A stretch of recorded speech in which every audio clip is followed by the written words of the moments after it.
Hit record. Here we go. You ready? And today is March the 27th, 2019. A lot going on today. I've been getting some comments lately from guys telling me that my sound level is kind of low, so I just wanted to adjust this a little bit. If anybody is giving me any comments back, let me know on the sound level. Looks like I can change my gain up to 6 on this, and just kind of give me some feedback. Let me know how you think. Let me know if it's okay. Okay. When did the symbol okay become a bad thing? Like, I'm not in the realm of the know.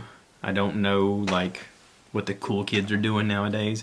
But apparently there's a big scandal on social media about people giving the okay symbol. And supposedly that has something to do with white racist something. I don't understand that. I've been reading this or listening to this on podcasts and news reports and stuff, and they're taking some photo of like diplomats or something, and some old white guy's giving the OK symbol, and like, look, that's the sign of he's racist. He must be part of the Klan. It's like, or maybe he's an old guy and this actually means okay. Like, okay, I got you. Instead of doing I'm from the Fonzie generation. I do the thumbs up. I do thumbs up more than anything. But I could see doing the okay, okay, cool, whatever. Sometimes you just want to say, hey. My wife says it's the Forrest Gump wave. She says I do the Forrest Gump, like he does when he's on the boat and he sees Lieutenant Dan for the first time before he jumps off the boat. Yeah, she's like, there you are doing the stupid Forrest Gump wave. Okay, so be it. I'd like to talk for a moment about the fact that tomorrow is my dad's birthday. Happy birthday, Dad. This past week was my wife's dad's birthday on Monday, I do believe. So we got two of our father's birthdays in the same week, and then in April we have two of our mother's birthdays in the same week. They're actually just a couple days apart. So anyway, happy birthday, Dad. I know you don't listen to this, but happy birthday, all the same. If you want to watch what's going on in my dad's life, go check out his YouTube page, RPEEK. You can see him messing around with building a ground, I don't know what you call it, foundation-ish. It's not really a foundation. It's like gravel and cross ties and whatnot. And he's securing everything so that they can put a carport on top of it. And he's going to park the Rambler in there. So if you're curious about what's going on with the Rambler and you're just, I don't know, for some weird reason, listen to me and not follow him, go check him out on YouTube. He is so close to 26,000 subscribers. He's like 3 away. So I just need 3 of you guys to be like, hey, I'll subscribe to him just to get him over the hump. Just go ahead and click that little button, man. Help him get over the hump. So, Dad, I know you don't listen to this, but happy birthday. I love you. See, I gave the thumbs up like Fonzie. If you guys are watching this on YouTube, you're like, he did do the thumbs up. Oh, that's great. So anyway, last night, my wife and I had kind of a long day at work, and when I got home, I got busy messing around in the garage with the wood. I have that cedar wood slab project that I've been working on, trying to refinish the top on it. And I put some Durhams on top of it, and I've been sanding it, and I gotten it pretty smoothed out, and I thought, oh wow, this is looking really great. I can't wait to put some epoxy on here. Let me clean it off and make sure it looks good. So I got some mineral spirits in a rag, and I wiped it down real good. And I noticed that everything looked rough. And by rough, I mean, I had used some aggressive sandpaper on there, and it left lines in it. I mean, some pretty aggressive dig lines in it. And I was like, okay, I got to clean this up a little bit. And the way you clean that up is you use other sandpaper, and you use a finer grit, and it levels those fine scratches down to nothing, to where it just is smooth wood. And that's what you want. You want smooth wood before you put your finish on there. So I got out some 120 grit, and I worked on it for several hours. And at a certain point, I lost track of time, and I was supposed to cook dinner, and my wife called me, and she's like, hey, I'm done with the gym. I'm heading home. What are you doing? And I'm like, I'm still in the garage. She's like, okay, well, you want me to bring home some Wendy's? I was like, yeah. She's like, chili? I was like, yeah, there we go, chili. So we had chilies last night. And I worked on my wood for a while. And today, I had the day off, so I was able to get some stuff done. We had a lot to do, actually. We have this trip coming up where we go to Alaska around Labor Day, and we had to get our passports renewed. Now, here's a weird thing. We had gotten passports back in 2008, and apparently they were good for 10 years. Because I think once you're over 16, your passport is good for 10 years. So we had gotten our passport done, and we kept thinking about taking trips out of the country, and we were like, all right, we got to redo our passports. We got to redo our passports. We got to redo our... And we just missed the cutoff time to redo our passports. And once it was up, we thought, well, shit, we've missed out. Now we got to start completely over and reapply for passports. That's going to be a pain in the neck because it involves like a background investigation, and you got to do fingerprints again, and you got to... There's just a lot involved. And I thought, man, I hate that we missed that. So anyway, I went up to the post office. Our local post office has a department inside of it that does your passports. And there was a thing in there about, hey, if you're wanting a passport, click here or look on this page and check out this website and blah, blah, blah, blah. And here's some forms. And so I picked up a couple forms and I brought them home. I had to put on my special reading glasses. My eyesight's getting bad, so I had to put on some reading glasses, and I read it real close, and I thought, okay, it says here that if your passport has expired within the last 5 years, then all you got to do is renew it. And I was like, well, that's a lot better, because then renewing it is way easier. Renewing it's also a little bit cheaper. To renew ours was $110 a piece, which sounds like a lot, but it's a lot cheaper than if you start over from nothing. And I had to fill out forms. We had to go to our local CVS and get some passport photos done. I think most like Walgreens and CVS's and stuff like that, I think most of them take passport photos. And there's all kind of generalities about the fact that you're not supposed to smile, you're supposed to look straight ahead, no glasses, no hat. Basically look like you're pissed off because you're in line at customs when you're at the airport or whatever, you know, just and then they take your picture. And there's supposed to be an equal amount of distance between your head and the sides of the camera and the top of the camera. And anyway, you cut this picture out and you put it on this form, you fill the form completely out and you turn it in along with your fee. Well, I put all of that together and put it in the mail today. So today is March 27th. We'll see. Like I'm curious as to how long it's going to take for this to be mailed off and come back. Now I took this to the post office to mail off, so hopefully the turnaround will be decent. You know, fingers crossed. Hopefully it'll be turned in and they'll look at it and they'll be like, oh yeah, the Peaks, we love them. They travel to Mexico and on a regular basis when on a cruise, and now they're going to go to Canada on another cruise. Yeah, they're no terrorist threat, whatever. We'll just stamp their little thing and send them their little books back. Ha ha ha ha. We got your money, sucker. That's basically, I'm thinking that's what they're thinking. So anyway, we'll see what turns up with that. While I was going to the post office, my wife made a comment and said, hey, we're kind of low on stamps. Can you pick up some stamps? So I go there, and after I get my little thing done, I asked the guy, I said, so I need to get a book of stamps too. And he's like, cool, what you want? And he goes, you know, flowers, hearts, blah, blah, blah, blah, blah, blah, blah, blah, blah, or Hot Wheels cars. And I went, ooh, wait, Hot Wheels cars? Check this out. If you're watching the YouTube part, you can see this part. Get my camera to focus. Each stamp is a Hot Wheels car on a red track. It's pretty cool. It's pretty cool. Yeah, I had no idea. And I was like, wait. And my first thought was, I don't want like novelty stamps. I want actual stamps. It says on here, USA Forever stamp. Pretty darn cool. So anyway, I got some hot rods. Listen, if you're a hot rod guy, go get some Hot Wheels stamps at the post office. I'm just saying. And then I thought, okay, that's 20 stamps. And I don't want to be totally pissed off. So I also picked up these heart ones that say love on it. Because, you know, I love her and it's spring. And these kind of look like spring colors. They look like girly colors. So I'm sure when she gets home, she's going to see those Hot Wheels stamps. And she's going to be like, really? Hot Wheels?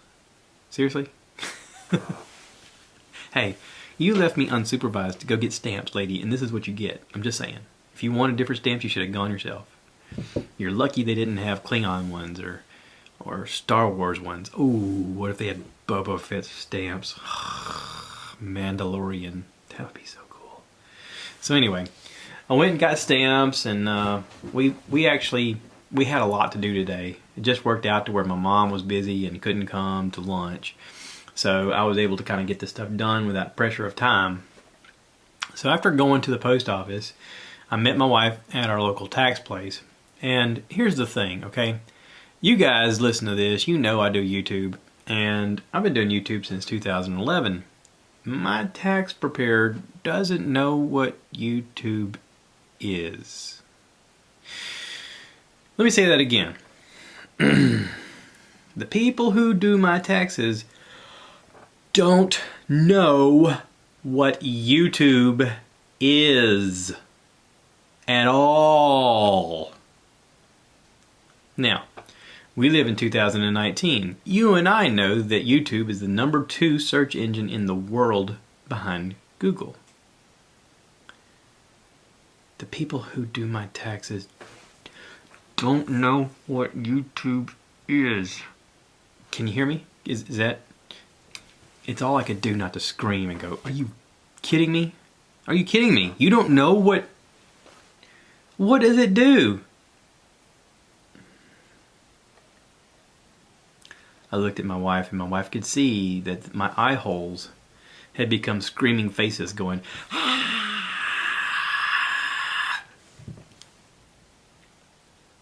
Now, one of the ladies goes, I'm sure you got one on your phone you could show us. Yeah, I got videos, sure. I can link on my account and I can show you. Yeah, sure. Well, how do you make money from YouTube? Well, you make a video, okay, you just post it and people watch it for whatever reason. Like, it could be how-to videos, it could be something about, cooking or fixing something, or maybe you're just entertaining and people enjoy watching you. Maybe you've got something to say. Maybe you started a podcast and for some stupid reason you're like, let me put it online, and some people watch it. Now, granted, I've got one of them out there that only one person has watched, and I think that was me. The man crate video. I actually got a man crate and I talked about it on the podcast, and I put the video online and it's got 1 view. That's from me. So I tell you what, if you're listening to this and you give a shit, how about go online to YouTube and click on that video just so I have more than 1 view, because it's really depressing to look at it and it's got 1 single view, especially when I know the 1 view is me. I don't know. You would think in life that you get some kind of traction, that you're building up steam, that you're actually accomplishing something at some point with whatever effort you put forward. They say that you get out of life what you put into it, but that's not always the case. Sometimes you just get lucky. Like, for instance, I made that stupid video about my being pissed off with DirecTV and canceling my cable, and I bought an antenna and I hooked it up, and that video has gone viral since September that I put it out last year. It has close to 300,000 views. Now, that's incredible. But not only is it incredible, but I guess because of the way analytics work and the way the ads work, there are antennas posted on the commercial part of the video, and people are clicking on it and they're buying antennas. They're like, hey, why don't I try an antenna? Because that looks like it's pretty simple, and antennas aren't very expensive. But I guess it generates revenue somehow for me. And thank you. Thank you to everybody out there doing that. I appreciate it. I went and did my taxes today. And while my professional tax preparers don't know what YouTube is, dear Lord, baby Jesus, I am thankful in the fact that I have a hobby that somewhat pays for itself. Because of the money that I generate from YouTube, I'm able to buy the things that I need to make it happen. So like most people have to just buy a camera and just go from there, which is what I had to do in the beginning. I started with my phone, just shooting myself talking. And then at some point I was like, I gotta buy a decent laptop because I can't edit videos on my phone. This is ridiculous. And I bought a decent laptop. And then I was like, okay, cool, now I need a better camera. And I bought better cameras. And it's upgraded every year, right? So this year, 2019, what's for this year? What's the thing this year? I'm pretty certain that the thing for this year is a better laptop, because this laptop I want to say is 6 years old. And while it's still a decent laptop, it struggles sometimes to process 30-minute videos. Like if I go to record this podcast, for instance, and I get 30 minutes worth of material in here, and I go into iMovie, and I click the little button to upload, I have to watch this little circle up in the top right corner grow very slowly as it spins around. And I'm like, come on, man, just save the thing already. It's already in Photos. All it's doing is moving it into iMovie. Why does it take this long? What is the process that's causing it to be this slow? And then once you get it moved over, then you can open up your Safari or Google or whatever and load it onto YouTube. And it takes a little while on there as well. And that's not so bad. Like, I understand the fact that you're sending a large 30-minute file to the internet through whatever speed internet you pay for. Now, our current internet in Florence, South Carolina, the fastest upload speed we have is 10 megabytes per second, which is terrible. If anybody out there is thinking about moving Google Fiber or Verizon Fiber or anybody who's got fiber optics, AT&T, as soon as you get fiber optics there, send me a notice and say, hey buddy, by the way, you have fiber optics in Florence, South Carolina now. I will sign up immediately. I mean, post haste. You will be like, whoa, I got whiplash how quickly you signed up. So anyway.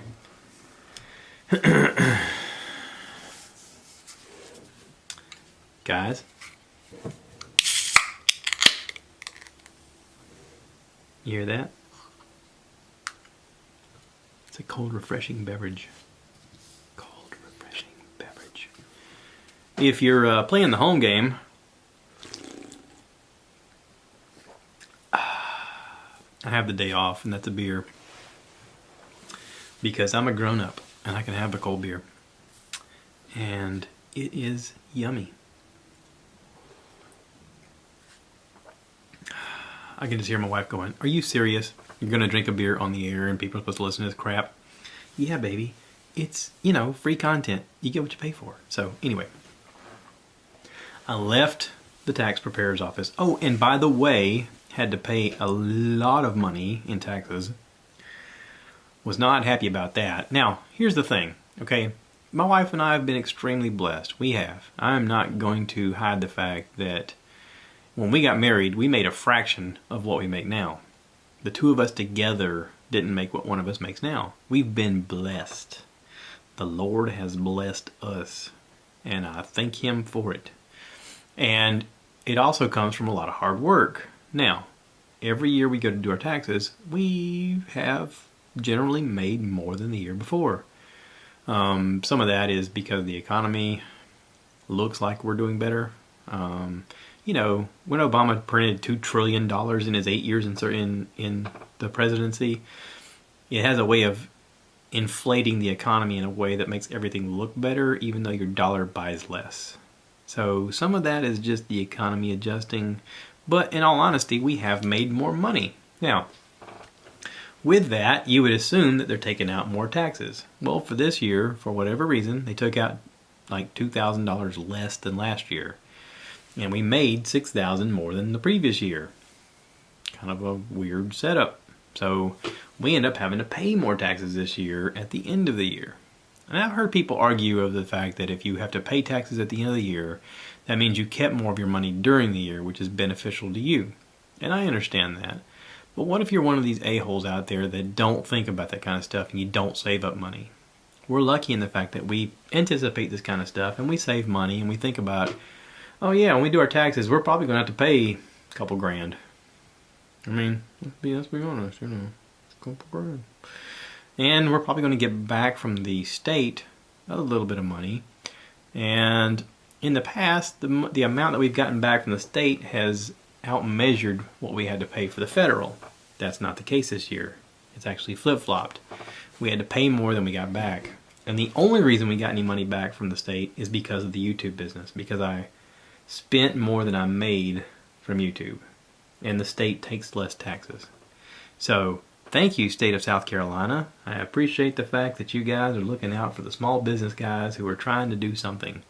And it is the only reason that I am not livid over the fact that I paid even more taxes after I paid in as much as I paid this year. So, enough of the tax rant. That's why I'm drinking.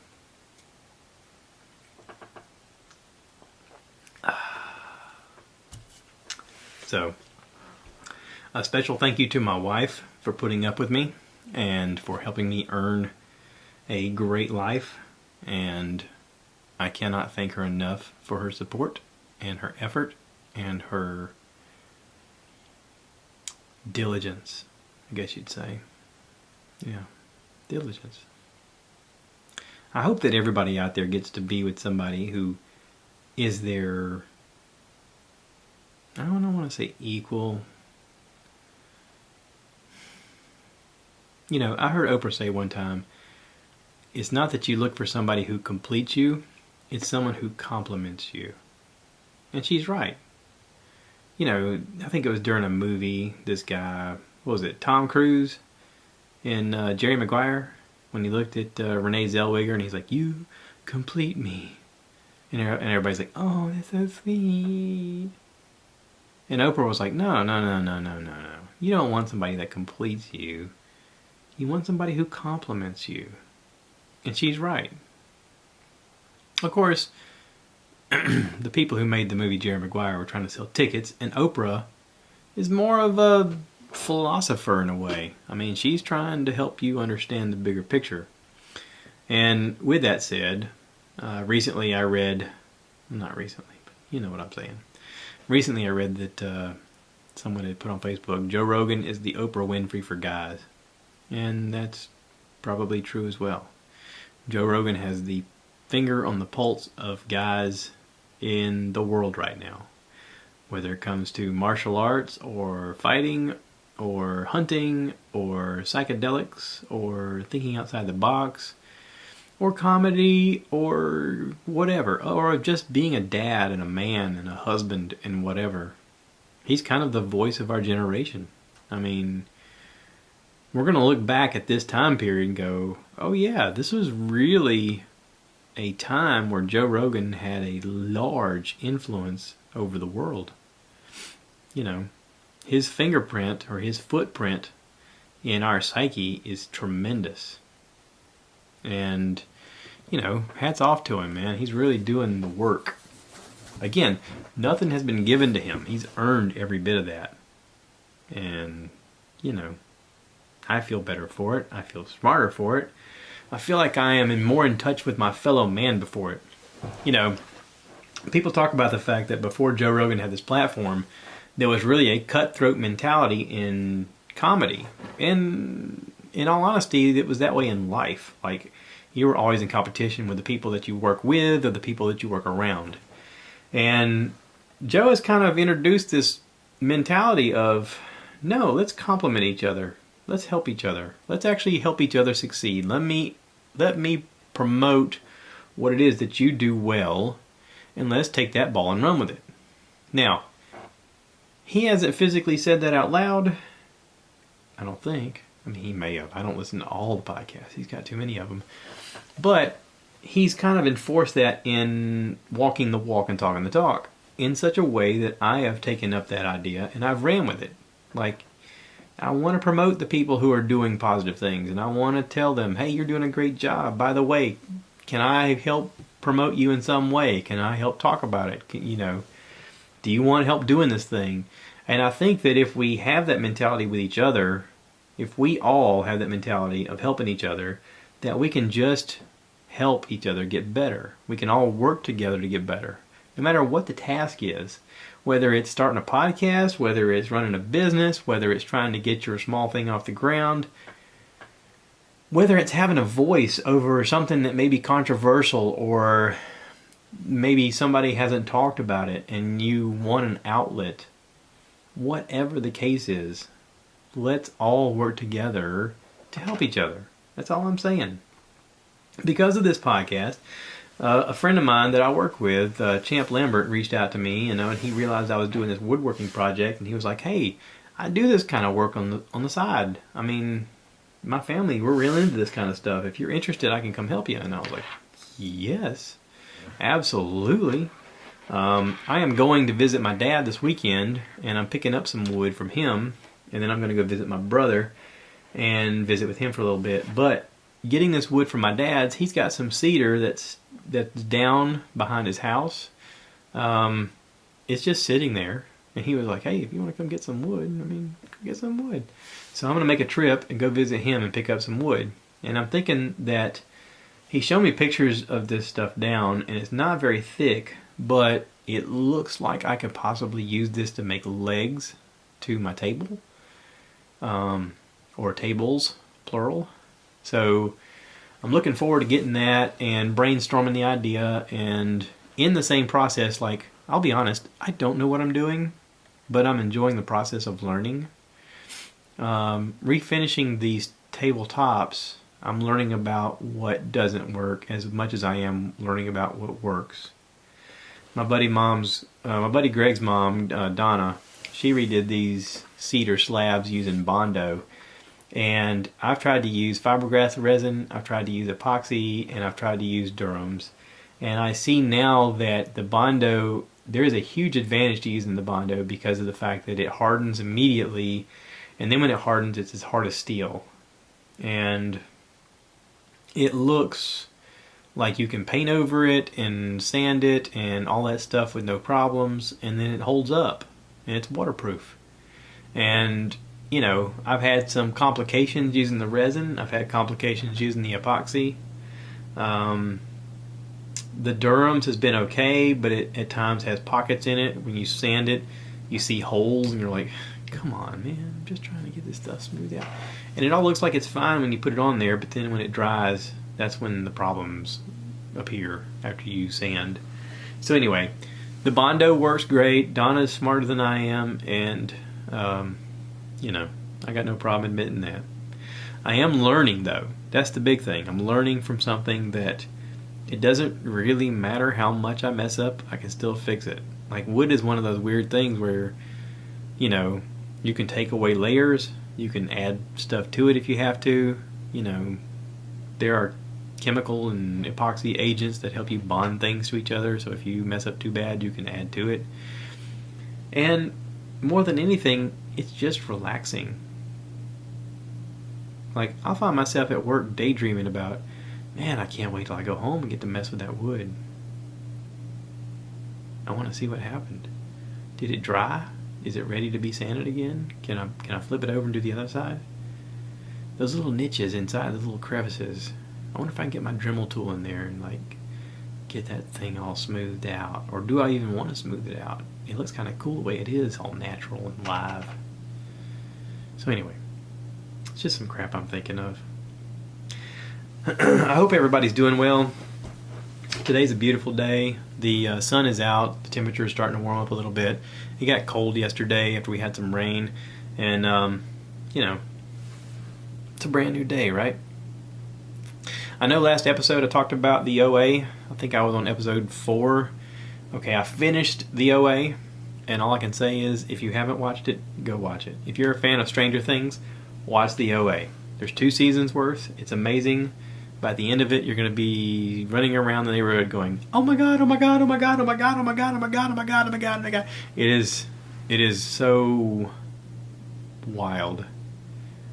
Whoever thought this up, I am just picturing like a room full of people around a table and them ballparking ideas, and at any given moment, half of them going, wait, we're going to do what?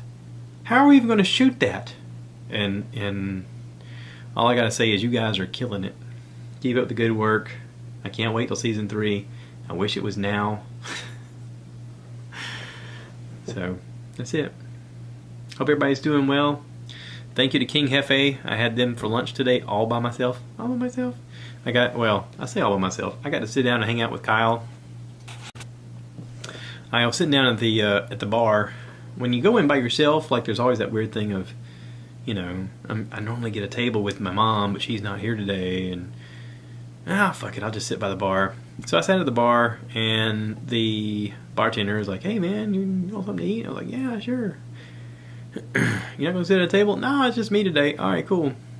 And I'm sitting there eating, and Kyle walks in, and I hear him say, "Hey, Kyle Hardy." And I turned around, I was like, "Hey, buddy." He come up and sat next to me, and we talked for a while, and he was saying that he just got back from a meeting of sorts where they were trying different types of whiskey, and he brought back this Japanese whiskey, and he was like, "Have you tried this?" And I was like, I don't even drink whiskey, honestly. I said, I kind of stay away from liquor. And he said, "Dude," he said, "this stuff is amazing. It's Suntory Whisky Toki. It's from Japan. Suntory Whisky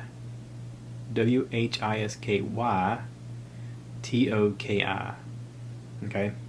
So he gets it, he has the guy get it off the shelf, and he pours little tiny, not even a shot. It's in shot glasses, but it's like 1/8 of an inch. It's just a tiny little bit.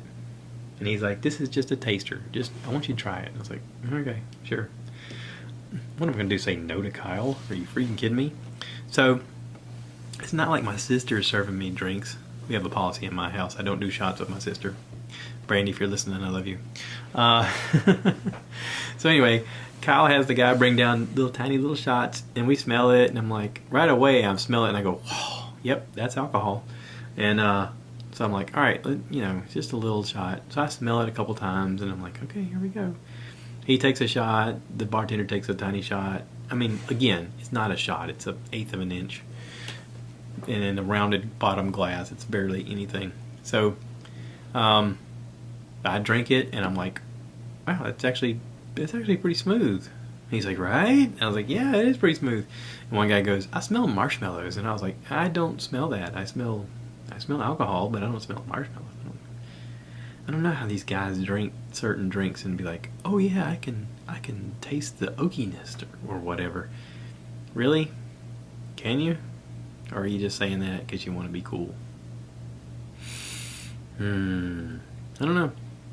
But I drank it, and I thought it was pretty decent. I was like, all right, cool, man. And I got a buddy of mine, Greg Steele. He's big time into whiskeys. So I took a picture of it, and I sent it to him. And I said, "Hey, bud, have you ever heard of this? I just tried a small sample, and it was pretty darn good." And he's like, all right, cool, man. I have to check it out. So anyway, thank you to Kyle. Thank you to King Jefe. Had a great lunch there all by myself. And sorry Mom missed it. But yeah, it's nice going in and having a meal with some, I guess you call them friends. I'm there so much now, they might as well be friends. I'm looking forward to doing a podcast with Kyle again in the future. He and I mentioned that again today, but he's kind of busy with some stuff right now. But we're going to line that up, so everybody be prepared. I don't know, we talked about King Jefe so much last time. This time we may just get silly and talk about obscurity. We could do that. What do you think? Give me your feedback. Reach out to me. I got all kind of platforms here. You guys, I'm just looking for feedback. Right now I got 2 of you writing me on a regular basis. And my wife and my mom constantly, "Hey, blah, blah, blah, blah." Thanks. I love you. And I can't even tell you how much. Because I don't have the words. I got all these words, but I don't have enough words to describe how I love you. But thank you. So, y'all take care. Thanks for listening. Please rate, subscribe, review, share with your friends, and be part of this. Like, if you want to be on the podcast and talk about something, shoot me a line. Let me know. We can do it. Okay? Y'all take care. Bye now.